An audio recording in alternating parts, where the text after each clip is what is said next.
Hey guys, welcome to this video where we are going to cover the rest of the business strategies here on the left. So the first one is search engine optimization. So this is how your product or your brand gets found on the internet, right? So in here, a big focus is keywords, the text that you share in your descriptions so people can find your product. This is more of a technical area. For this, I recommend hiring people that knows how to do this stuff. If you are a techie person and you already handle this well, then go ahead and do it. If you want to take a class to learn more about it, you can go ahead and do it. But if not, I would just recommend either not doing it all the way or hiring someone that really knows how to do this. It's really important to learn, right, when you have a business and it's online, how to write the right text so that you have the right keywords, right,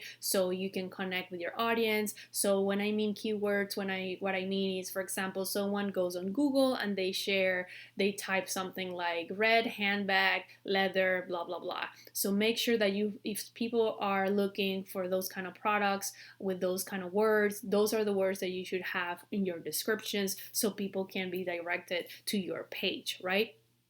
Again, this is a strategy that could be very successful, but it takes more time and more of a learning curve. So what I recommend most entrepreneurs is to hire someone that does this. And if you cannot hire them right now, then that's okay. We have all of these different strategies, right, to implement. So no worries about that.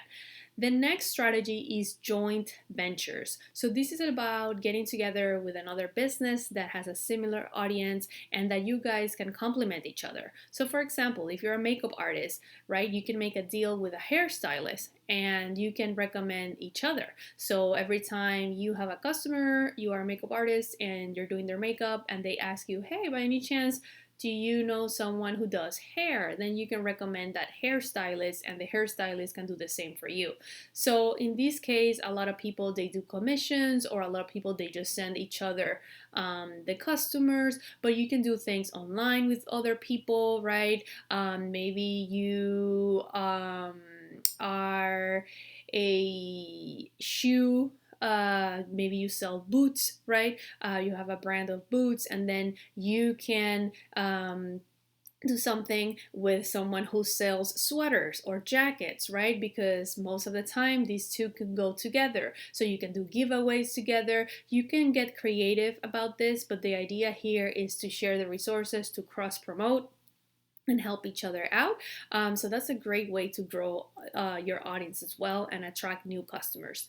The next one is social online ads. So this is just paying for ads throughout the web, right? So you go on social media, right, and you open your Instagram and they're promoting a certain product, right? So you can pay for those ads so they promote your product, okay? Another one is direct sales, which is just traditional sales, like perhaps maybe you have a store, a brick and mortar store, and you can help people and sell to them directly that way, or maybe you put together presentations and you sell to them throughout the presentation, or maybe you do sales calls and that's how you get your sales. That's another traditional way, right, to get sales and to get business. The next one is developing an app. So this one, again, this one is for people who are more on the techie side. You can definitely hire someone to do the app for you, or you can try to create it on your own. Nowadays, there are different softwares out there that help you do this.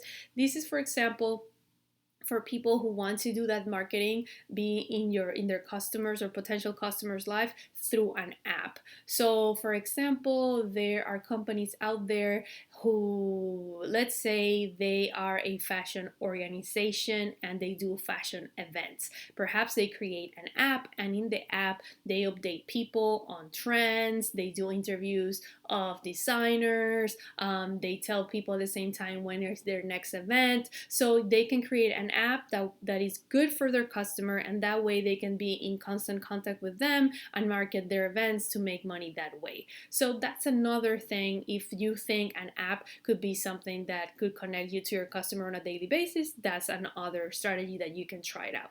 Okay, so think about these ones. Let me know which one do you like best, which ones do you like the least, and then in the next video I'll cover the ones on the right. Okay.